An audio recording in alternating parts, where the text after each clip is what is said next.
You are sitting in a cockpit. The engine is screaming. The ocean is rushing toward you at 600 kilometers per hour. Below you is an American aircraft carrier. It fills your entire windshield. You can see the sailors running on the deck. You are 19 years old. You have 45 hours of flight training, and you are about to die on purpose. Your last thought is not about the emperor. It is not about honor. It is not about Japan. It is about your mother. This is what it was like to be a kamikaze pilot. Let's go back to the beginning. You are born in 1925 in a small town in southern Japan. Your father is a school teacher. Your mother grows rice. You are a normal boy. You play in the fields. You read books. You are good at math. Your teachers say you could go to university. From the day you enter school, you are taught one thing above all else. The emperor is a living god. Japan is a divine nation. To serve the emperor is the highest honor. To die for the emperor is not a sacrifice. It is a privilege. You believe this completely. Every child does. It is in every textbook, every speech, every song. At school, you practice with wooden rifles. You stab straw dummies shaped like American soldiers. You are 10 years old. Your teachers tell you that Japanese soldiers are descended from gods, that one Japanese man is worth 10 Americans, that the divine wind will protect the homeland. You are a child. You have no reason to doubt any of this. In 1941, when you are 16, Japan attacks Pearl Harbor. The Pacific War begins. The radio announces victory after victory. The empire is expanding. The army is unstoppable. You feel pride swelling in your chest. You do not know that by 1944, Japan will have lost almost every major battle in the Pacific. You do not know what is coming. You enter university in 1943. You study literature. You write poetry. You dream of becoming a teacher like your father. Then the government cancels all student deferments. Every male university student is drafted. You are 18 years old. Your education is over. You report to a naval airbase. You are given a uniform that does not fit. Your head is shaved. Your name is replaced with a number. The training begins immediately, but it is not what you expected. The first thing they teach you is how to kill yourself with your own rifle. Pull the trigger with your toe. Aim the barrel under your chin. If you are captured, this is your only option. Surrender is not permitted. Capture is worse than death. That is what they tell you. The physical training is brutal, but the beatings are worse. One pilot later wrote, "I was struck on the face so hard and so frequently that my face was no longer recognizable." Another wrote, "On January 2nd, an officer hit my face 20 times. I had been looking forward to eating a special holiday meal. Instead, I was swallowing blood." The beatings are called spiritual training. They are meant to destroy your fear of pain, destroy your will, replace it with obedience. You sleep 4 hours a night, you run until you collapse. You stand in formation until your legs give out. Then you are beaten for falling. The instructors say this will make you a warrior. What it actually does is make you stop caring whether you live or die. And that is the point. It is late 1944. Japan has lost Midway, lost Saipan, lost the Philippines. The American fleet is advancing island by island toward the homeland. Japan is running out of experienced pilots, running out of planes, running out of time. And then someone in high command has an idea. If we cannot outfly the Americans, we will crash into them. The special attack units are formed. In Japanese, Tokubetsu Kogakitai, the divine wind. Kamikaze, a piece of paper is placed in front of you. 3 options: volunteer eagerly, volunteer, or decline. You look around the room. Every man is checking the first box. Volunteer eagerly, not because they want to die, because refusing means your family carries the shame, your parents, your siblings, your village, forever. One surviving pilot later said, "I am going because I have no choice, but I want you to know I wanted to live." You check the first box. You have just volunteered to die. Your flight training lasts approximately 7 days. At the start of the war, combat pilots train for 500 hours. You will receive 40 to 50. Day 1 and 2, you learn to take off. Day 3 and 4, you learn to fly in formation with other planes. Day 5 and 6, you learn how to aim your plane at a target and dive. Day 7, you practice the attack run. You do not learn to land. Landing is not part of the curriculum. There is no training for what happens when your plane hits the ship because there is nothing to train for. You will be dead. The plane you will fly is a modified Zero fighter, or sometimes something worse, stripped of armor, stripped of guns, loaded with a 250-kilogram bomb. Some pilots are given the Oka, a rocket-powered glide bomb with a cockpit, no landing gear, no guns, a plywood coffin with wings. When a pilot first sees the Oka, another man leans over and says, "That is going to be your coffin." He is not joking. The Oka is carried underneath a bomber. When you are near the target, you crawl from the bomber into the Oka's tiny cockpit through a hatch. The hatch closes, the clamps release. You drop. The rocket ignites. You have about 20 seconds of powered flight before impact. There is no ejection seat, no parachute, no abort switch. Once you are released, there is no going back. The Americans call the Oka something different. They call it the Baka bomb. Baka is Japanese for fool. The days before your mission are the worst part. Not the flying, not the dying, the waiting. You are told to write a will and a letter to your parents that'll be delivered after you are dead. You sit at a desk. The paper is blank. What do you write to the woman who raised you when you know she will read this after you are gone? One pilot wrote, "I was a disrespectful child and got poor grades. I am sorry for being such a bad student. I wanted to prove myself to you."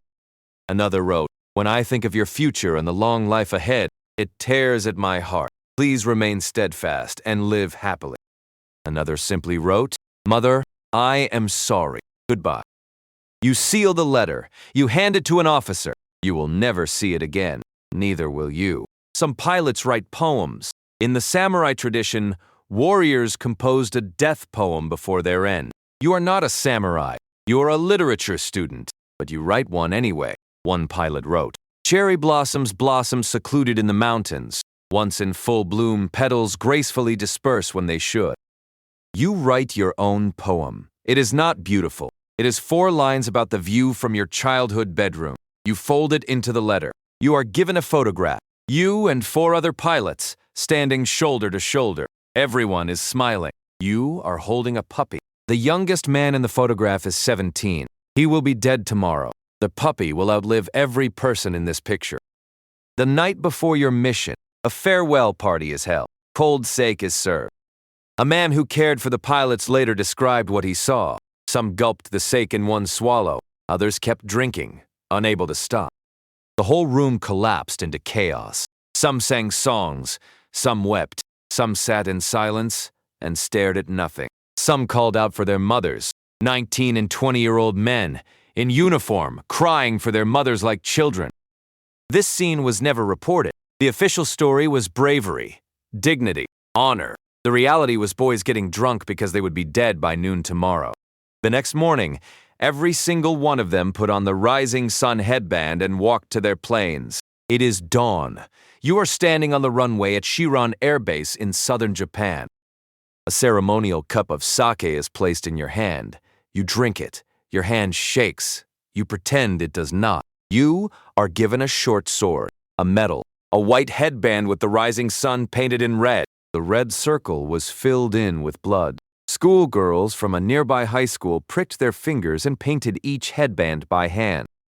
You tie it around your forehead. You carry a senminbari around your waist, a belt of 1,000 stitches.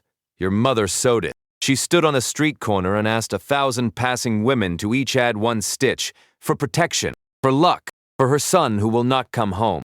You bow to your commanding officer.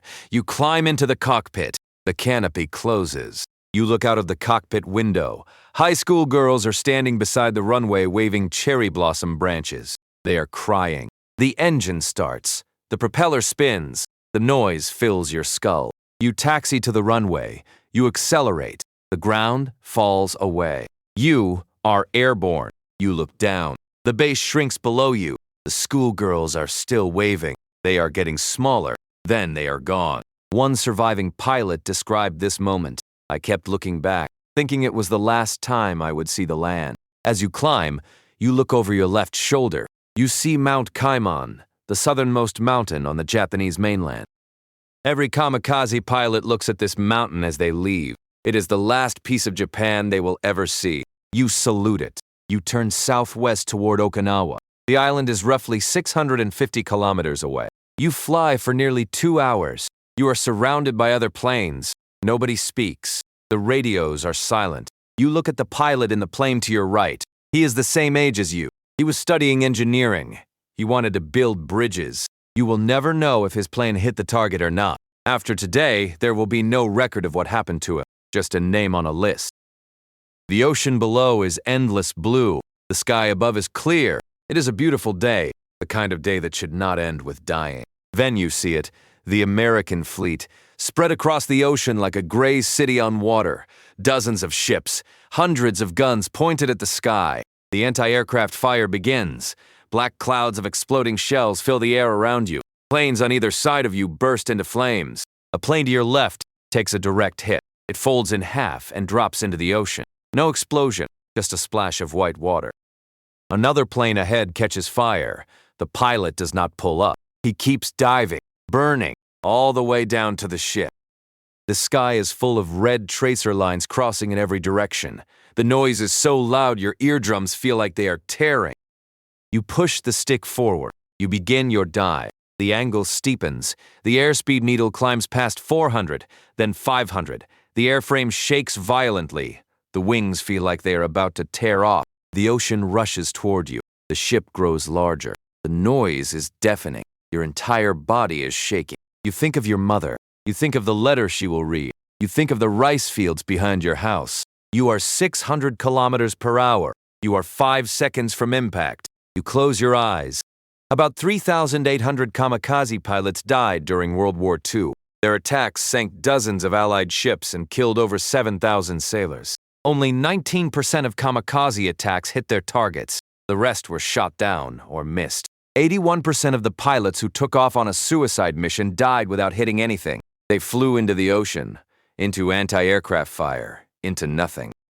They died for a strategy that military historians now agree was a failure. The attacks slowed the American advance by weeks. The war was lost by years. The attacks did not change the outcome of the war, not even slightly. Japan surrendered on August 15, 1945. Kamikaze missions were still flying on the morning of the last day. Some pilots who survived because the war ended before their turn came never recovered. They spent their lives carrying the guilt of living. After the war, society did not treat them as heroes. They were treated as ghosts, reminders of a defeat nobody wanted to remember. Some could not find jobs. Some could not speak about what happened. Some were told they should have died with the others. For 50 years, the surviving kamikaze pilots lived in silence, carrying a secret that nobody wanted to hear. One survivor said, "Every day I wake up, I think about why I am alive, and they are not." Another hid his past for 60 years. Even his wife did not know. When he finally told his story, he was 87. He said, "People think we were fanatics. They think we wanted to die. We did not. We were 20 years old. We wanted to live." One pilot's fiancée refused to accept his death. She married him anyway, in a ceremony with a photograph standing where the groom should have been. She never remarried. She was devoted to a man she knew for 3 months until she died in 1993. Nearly 50 years of loyalty to a photograph. Another pilot's wife gave birth to their daughter 7 months after he died. She named the baby the name he had chosen. He never saw her face. One surviving pilot went home after the war. He became a police officer. He married. He had children. He built a quiet life. He kept one souvenir, a silk scarf embroidered with cherry blossoms, given to him by a woman he never named, and a ceremonial short sword that he carried on the day he was supposed to die. When the war ended, he took the sword and threw it into the fire. He watched it melt into a lump of steel. The cherry blossom was the symbol of the kamikaze, a flower that blooms brilliantly and then falls at the peak of its beauty. That is how they were told to die, swiftly, gracefully, without complaint. The buttons on their uniforms were embossed with cherry blossoms. Their planes were painted with cherry blossoms. Even the rocket-powered suicide bomb was named Cherry Blossom. The government turned the most beautiful thing in Japan into a symbol of dying young, and an entire generation believed it. Today, the Chiron Peace Museum stands where the airbase used to be. Inside are the letters, the photographs, The headbands, the swords. Visitors read the final words of 20-year-old boys and walk out in silence. Nobody speaks in the parking lot. As of 2004, fewer than 1,100 veterans of the Imperial Japanese military are still alive. Within a decade, there will be none. The last voices who can tell this story from memory are disappearing, one by one, like petals falling from a branch. You were 19. You were a university student who loved poetry and wanted to be a teacher. You were handed a piece of paper with 3 boxes, and you checked the first one, not because you wanted to die, because everyone else in the room checked the first one, and you could not be the one who didn't. Your mother's belt of 1,000 stitches did not protect you. Her letter arrived 3 weeks after yours. She never forgave your father for letting you go. And every spring, the cherry blossoms bloom in Chirin, right next to the runway where you took off and never came back. They bloom for about 1 week, then they fall, beautifully, quietly, and far too soon.